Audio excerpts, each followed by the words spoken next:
E aí, pessoal, segunda questão de física da prova da SpaceX 2018, modelo B. Então vamos embora, vai aparecer na sua tela. O ponto C de uma haste homogênea AB, de seção reta uniforme, com massa desprezível, está preso, através de uma mola ideal, ao ponto D de uma parede vertical. A extremidade A da haste está articulada em O. A haste sustenta pesos de 20, 40 e 60 newtons e está em equilíbrio estático, na horizontal, conforme representado no desenho abaixo. Sabendo que a deformação na mola é de 10 centímetros, então o valor da constante elástica da mola é... Tem os dados aí, certo? Beleza, é o seguinte, essa matéria que está relacionada a equilíbrio de corpos extensos, ela é muito recorrente na prova da SpaceX. É um outro assunto que, de fato, você tem que entrar na prova muito bem para a parte da física. As chances de cair são enormes. E aí, como é que a gente faz para executar esse tipo de exercício? Bem, para você identificar a condição de equilíbrio, você precisa analisar de duas formas. E quais são essas duas formas? Você ataca por duas vertentes. A primeira forma de analisar é: será que as forças que atuam nesse corpo, as forças essas que estão na direção vertical, que eu vou chamar de Y, e as forças que estão na direção horizontal, seja para a esquerda ou para a direita, ou na vertical, né, para cima e para baixo, será que essas forças estão em equilíbrio? Em outras palavras, se todas as forças que estão para cima forem iguais às que estão para baixo, logo ele vai estar em equilíbrio na direção vertical. Se todas as forças que estão para a direita são iguais às que estão para a esquerda, logo ele vai estar no equilíbrio horizontal. Ok? Então a gente precisa fazer essa análise primeiro. Mas antes, vamos ver quais as forças que tem no sistema. Primeira coisa, curiosa e uma coisa interessante. A barra ela tem 4 metros. O seu centro de gravidade seria aqui no meio, tendo em vista que ela é uma barra homogênea. Seu centro de massa vai coincidir com o seu centro de gravidade, aqui, ó. Ok? Só que ela não tem massa, a massa dela é desprezível, então sobre ela não vai atuar uma força-peso, ela não tem massa, não teria peso aqui. As únicas forças presentes nela no sentido na direção vertical, sentido para baixo, é 60, 40 e 20. Pô, se ela não está caindo, tem que haver alguma força que puxe ela para cima, entende? Na direção vertical para cima. Só que à primeira vista você não enxerga nada, a não ser essa força aqui, ó, na diagonal, que eu vou chamar de FEL, força elástica. Tá, mas a ideia é o seguinte, se ele te deu esse ângulo aqui, e eu acredito que a essa altura você já deva ter alguma noção sobre decomposição de forças, o que você pode fazer nessa situação? Decompor essa força. E o que eu quero dizer com isso? Concorda comigo que essa força na diagonal, ela puxa em duas direções ao mesmo tempo? A força na diagonal dessa mola está puxando para cima e também para a esquerda ao mesmo tempo. Então a gente vai decompor essa força em duas direções. E aí ficaria da seguinte forma. Nós teríamos uma força FEL na direção Y, que é a vertical, e nós também teríamos uma força FEL na direção X. Vou puxar para cá assim, ó. FEL X. Ok? Mas aí, o que me interessa aqui? Eu quero descobrir essa constante K da mola. Constante essa que faz parte da equação que descreve a intensidade da força elástica. Que seria o quê? Seria FEL é igual a K vezes ΔX. O ΔX ele já me deu. É esse valor aqui, 10 centímetros, que eu já engatilhei deixando em metros, 0,1 metro. Para não confundir na hora da prova, né? E aí o que a gente tem que fazer? Bem, eu preciso decompor essa força. FLY, FLY seria o quê? Perceba bem, isso aqui é um triângulo retângulo, porque o ângulo aqui é de 90 graus. Eu tenho a hipotenusa, que é a força elástica, e eu quero o lado que está na direção vertical, ou seja, a hipotenusa, e eu tenho o lado adjacente. eu quero o lado adjacente, eu vou usar aqui relação cosseno. Então vai ficar como? Ficaria da seguinte forma aqui, certo? Ficaria cosseno de 60, cosseno de 60 é o lado adjacente, que eu chamei de FEY, sobre a hipotenusa, que é o FE. Então FEY vai ser o quê? Esse termo vem para cá, multiplicando o cosseno de 60. E cosseno de 60 vale quanto? Cosseno de 60 vale quanto? Meio. Então vai ficar fel vezes meio. Beleza? Ok. E aí o que a gente tem que fazer aqui agora? A seguinte análise. Ó. Na direção x, o que nós vamos ter? Fel x indo para a esquerda. Ué, quem está se opondo à força elástica na horizontal? Perceba bem, a barra está sendo jogada para cima da parede. A parede ela reage jogando a barra para o sentido oposto. Entende? E é por esse motivo que a barra não está indo para a esquerda, porque tem uma força anulando ela para a direita, jogando a barra para a direita. Ok? Então, na direção x, nós sabemos que é nula. Beleza, até porque o enunciado já nos afirmou isso. E na direção y, o que nós vamos ter aqui?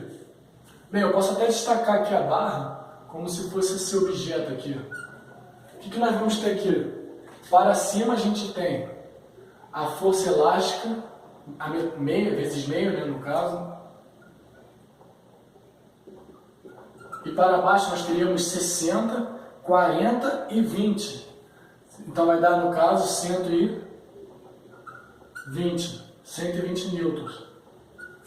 E aí você pode cometer um erro. Você pode chegar à conclusão de que, então essa aqui é a situação de equilíbrio na vertical. Não, não é isso. Por quê? Entenda que a barra está em contato com a parede. A parede está fazendo uma reação não só na direção horizontal, mas também na direção vertical. A parede, de fato, ela reage sobre a barra na direção vertical. Bem, não tem como definir aqui no caso se essa reação da parede é para cima ou para baixo. Mas que ela está na direção vertical, também ela está. Logo, essa análise aqui está correta? Não, porque está faltando uma força. Força essa que seria qual? A da reação da parede sobre a barra na direção vertical. E aí, o que a gente tem que fazer? A gente tem que partir para o segundo passo, pois esse é só o primeiro. O segundo passo seria o quê? Analisar o momento da força. Porque a ideia é o seguinte, para que um corpo esteja em equilíbrio, não basta ele somente não transladar. Transladar, no caso, é se movimentar assim. É necessário que ele também não rotacione.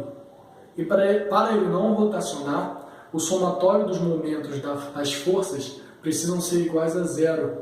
E é essa segunda análise que nós vamos fazer, que eu estava mencionando, da segunda vertente, né, do estudo.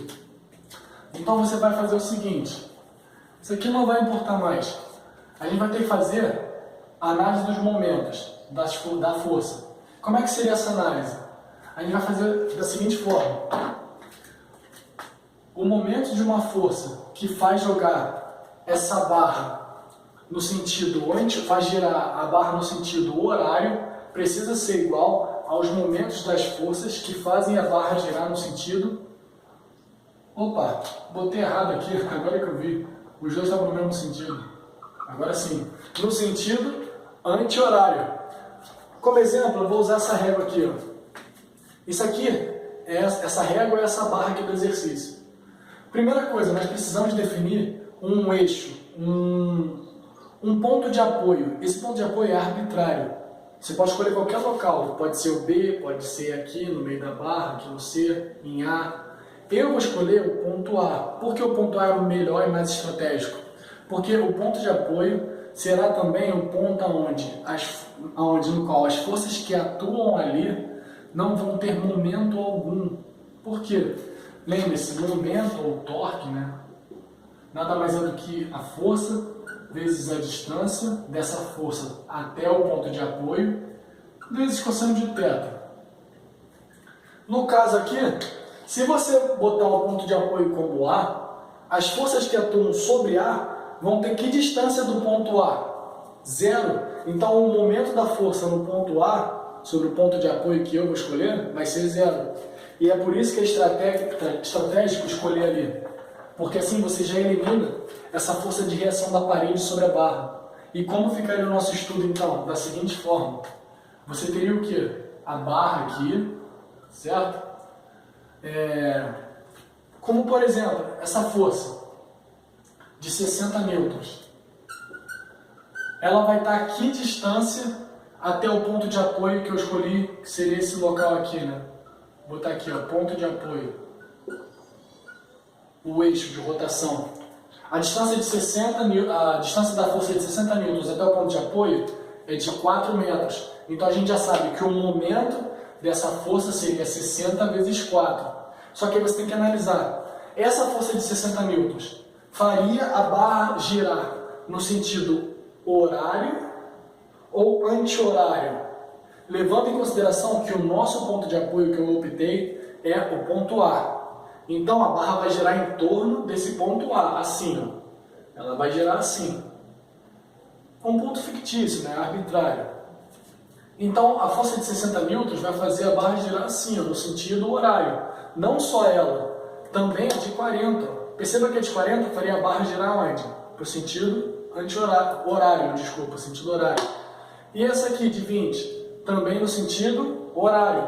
A única força que faz girar no sentido anti-horário é quem? A FEL-Y, que faz girar o quê? No sentido anti-horário. E o que nós vamos ter aqui nessa situação então? Como você tem que fazer? Quem faz girar no sentido horário igual a quem faz girar no sentido anti-horário, vai ficar da seguinte forma. Sentido horário, quem nós temos de momento de torque, né? Momento da força? Temos 60, 40 e 20, cada um multiplicado pela sua respectiva distância. Então ficaria 60 vezes a distância até o ponto de apoio, no caso 4, mais 40 vezes a distância, que é 3, mais 20 vezes a distância, que é 1. Isso tem que ser igual à única força que faz girar no sentido anti-horário, que seria a FEL-Y, que é FEL sobre 2, né? Vai ficar FEL sobre 2 vezes qual é a distância? Ó, a força está sendo aplicada nesse ponto C na direção vertical, para cima. Distância de 2 metros. E aí, o que a gente faz agora? Só continuar a conta. Aqui vai dar 240 mais 120 mais 20 é igual, esse 2 corta com esse 2, força elástica é K vezes ΔX. Quem é ΔX? 0,1, tem que passar para metro. 0,1. Soma aqui e passa esse valor para cá dividindo, o que a gente vai ter então? 380 dividido por 0,1, isso vai dar 3.800 newtons por metro, aliás, vou botar metro quadrado. Então, galera, olha só, essa matéria, como eu já disse, é muito comum. Eu pretendo futuramente, quando eu for fazer algumas aulas, botar alguns exercícios e explicar isso melhor. Aqui eu tentei falar da melhor forma possível, mais rápido, para não prolongar o vídeo. Mas eu espero que vocês tenham entendido aqui. É sempre importante você analisar nesses dois pontos, né? As forças resultantes na direção Y e X precisam ser iguais a 0 e também os momentos de cada força precisam dar igual a 0, no caso, a soma deles. Beleza? Vamos para o próximo então, para a terceira questão. Valeu!